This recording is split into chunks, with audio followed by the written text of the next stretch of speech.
सत्साय बंदी छोड़ सदगुरु रामपाल जी महाराज की जय हो। सभी भाई बहनों से निवेदन है कि मेरी एक शंका है, ये दूध और गुड़ इन दोनों के मिला के खाने से क्या होता है? गुरुजी ने सत्संग में मना किया है। सत्साय जय हो बंदी छोड़ की। बंदी छोड़ सतगुरु रामपाल जी महाराज जी की जय हो। परमात्मा की सभी प्यारी आत्माओं को मुझ पवन दास का सत्साई। सत्साई भगत जी, आपने जो ये सवाल किया है कि भाई परम पूज्य सतगुरु रामपाल जी महाराज जी अपने सत्संगों में गुड़ और दूध दोनों एक साथ खाने से क्यों मना करते हैं, इससे क्या होता है। और बहुत सारे भगत भाई जवाब भी दे रहे हैं कि भाई गुरुजी ने मना किया है, दूध और गुड़ नहीं खाना चाहिए, इससे कई प्रकार की शारीरिक बीमारियां भी बढ़ती हैं, लेकिन इससे आगे वो नहीं बता पाते हैं। कोई बात नहीं, शंका समाधान प्रोग्राम परमेश्वर ने इसीलिए रखवाया है। पुण्यात्माओं, होता क्या है, आप अगर गूगल पे भी जाके सर्च करेंगे कि भाई गुड़ और दूध खाने से क्या नुकसान है, क्या फायदे हैं, तो आपको हजारों की संख्या में फायदे तो मिल जाएंगे, लेकिन नुकसान आपको एक भी नहीं मिलेगा। क्योंकि जो परमेश्वर का सर्च इंजन है, उसके आगे जो गूगल है वो ऊंट के मुंह में जीरे के बराबर भी नहीं है। तो हम ये सोचें कि हर चीज का जवाब हमें गूगल से मिल जाएगा, बिल्कुल नामुमकिन है, क्योंकि ये अध्यात्म है। तो देखिए, परमपिता परमेश्वर जी ने भी काफी बार सत्संगों में इस बात का जिक्र किया है कि बच्चों, आपने दूध और गुड़ को एक साथ प्रयोग नहीं करना है, इससे कई प्रकार की शारीरिक बीमारियां उत्पन्न होती हैं। अब यहाँ पे सोचने वाली बात यह है कि परमात्मा ने ना तो उन बीमारियों का कभी नाम बताया, ना ही वो बीमारियां आपको कभी भी गूगल पे मिलेंगी, ना आपको यूट्यूब पे मिलेंगी। तो इसका रीजन क्या है? परमात्मा खाली इतना कह के क्यों छोड़ देते हैं? पुण्यात्माओं, जब ठीक का समय आता है तभी परमात्मा हर चीज की सही और सटीक जानकारी अपने बच्चों तक पहुंचवाते हैं, वरना बहुत सारे भगत भाई बहन उन्हीं चीजों का प्रयोग करके और एक तरीके से सतगुरु के वचन की अवहेलना के भी दोषी बन जाते हैं और अनजाने में बहुत बड़ी मुसीबत भी मोल ले लेते हैं।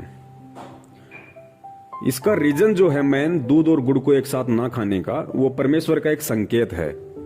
और संकेत इसमें परम पूज्य सतगुरु रामपाल जी महाराज जी का ये है कि भाई हम जो यहाँ पे फंसे हुए हैं ना इस काल भगवान के लोक में, और काल भगवान ने 3 महापुरुषों को जिम्मेदारी दे रखी है, ब्रह्मा विष्णु महेश जी को, और तीनों के पास में एक एक गुण है। ब्रह्मा जी के पास रजोगुण है, शंकर जी के पास तमोगुण है, और विष्णु जी के पास में सतोगुण है।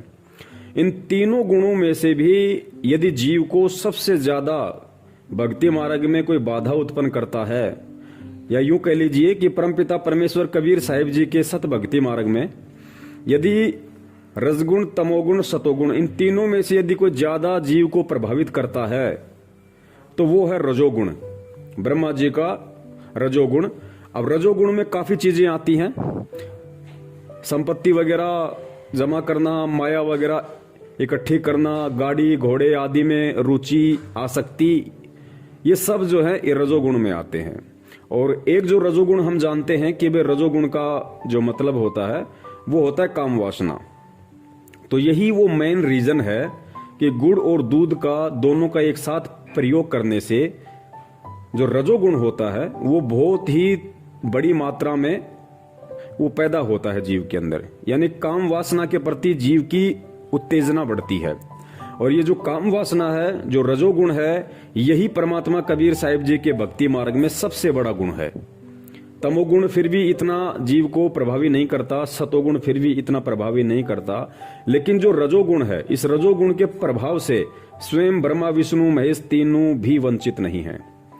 तो गुड़ और दूध दोनों का एक साथ प्रयोग करने से परमपिता परमेश्वर सतगुरु रामपाल जी महाराज जी के तत्व ज्ञान आधार से जो निष्कर्ष है वो ये निकलता है कि दूध और गुड़ दोनों का एक साथ सेवन करने से रजोगुण का प्रभाव बहुत ज्यादा होता है, जीव की भोग विलास काम वासना में उत्तेजना बढ़ती है, जो इस भक्ति मार्ग में सबसे ज्यादा बाधक है। इसलिए परमपिता परमेश्वर सतगुरु रामपाल जी महाराज जी ने गुड़ और दूध दोनों को एक साथ खाने से मना किया है, क्योंकि ये सबसे बड़ी बीमारी है। रजोगुण जो है यही सबसे बड़ी एक शारीरिक, आप इसको बीमारी कह लीजिए, मानसिक बीमारी कह लीजिए, सबसे बड़ी ये बीमारी है।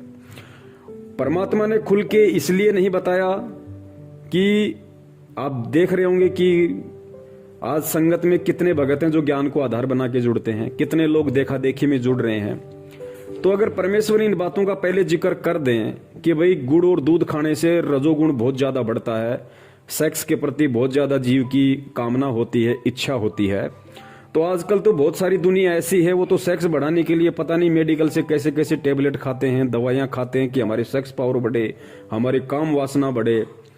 और कुछ लोग फिर ये गुरु जी का ज्ञान स्वीकार करेंगे, फिर गुरु जी के ज्ञान में वो साल भर रहेंगे, 6 महीने रहेंगे, 2 महीने बाद रहेंगे, वो इस मार्ग को छोड़ देते हैं। जो ज्ञान को आधार बना के नहीं चलता और नहीं जुड़ता है, सत्संगों को आधार बना के, वो इस मार्ग पे ज्यादा दिन नहीं टिक पाता।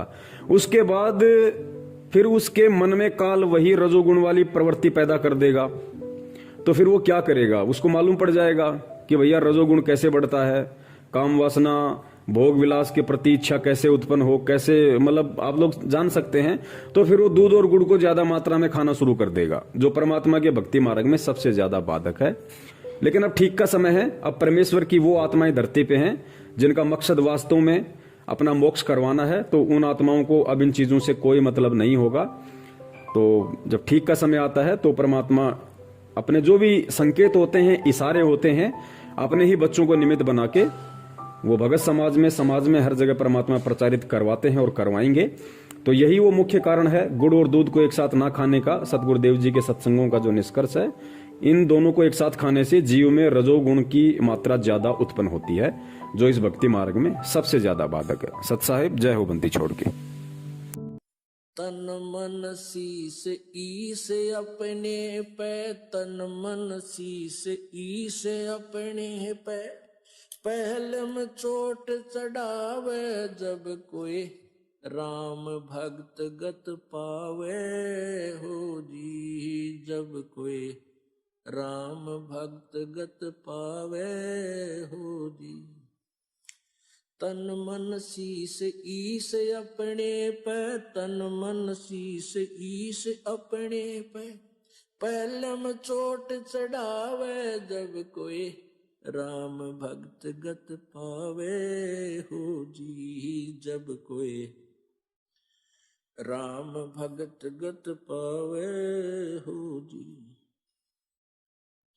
भाई सतगुरु तिलक अजप्पा माला, युक्त जटा रखवावे, सतगुरु तिलक अजप्पा माला, युक्त जटा रखवावे। जत को पीन सत का चोला, भीतर बेख बनावे जब कोई राम भगत गत पावे हो जी, जब कोई राम भगत गत पावे हो जी। भाई लोक लाज मर्याद जगत की, तृण ज्यों तोड़े बगावे, लोक लाज मर्यादा।